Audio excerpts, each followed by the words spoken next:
Number 15, Tim Tebow.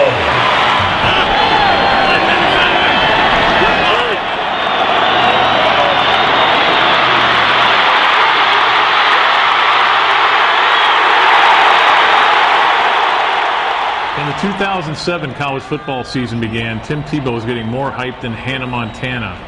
It was ridiculous, really, and yet somehow he managed to overachieve.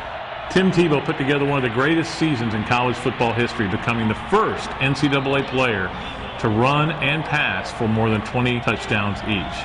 The thing that always stood out to a lot of writers that covered this team was that Tim Tebow ran for more touchdowns than Herschel Walker ever did, than Bo Jackson ever did, than Emmitt Smith ever did, and they were running backs.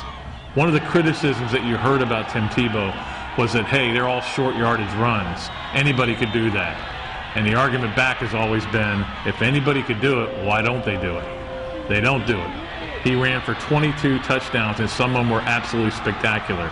The run against Florida State may be the best run of the year when he ducked a tackler and sprinted to the end zone and made FSU's defensive backs look slow. But the big question about Tim Tebow was about his passing. Nobody ever questioned his running ability. Everyone knew he could run because of what happened in 2006. We all sat there and watched as he would come in on 3rd and 1, 4th and 1, always getting the first down or the short yardage touchdown, doing the dirty work for Chris Lee.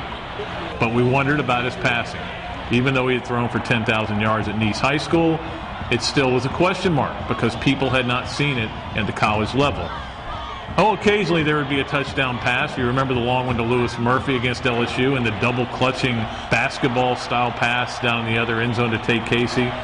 But for the most part, that was a question. Could Tim Tebow pass? Well, he could pass. He showed it with some laser-like precision on deep balls. In fact, you'd have to say that Tim Tebow might throw the best deep ball in Florida football history next to Rex Grossman.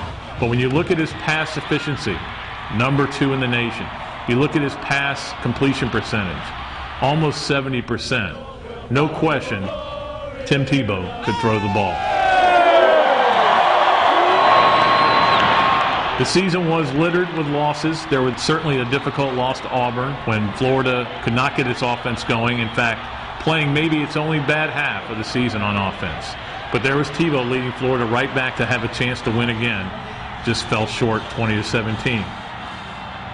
There was a loss at LSU when Tebow put on a show and LSU fans were telling Sun sports writers after the game, we don't want any more of Tebow.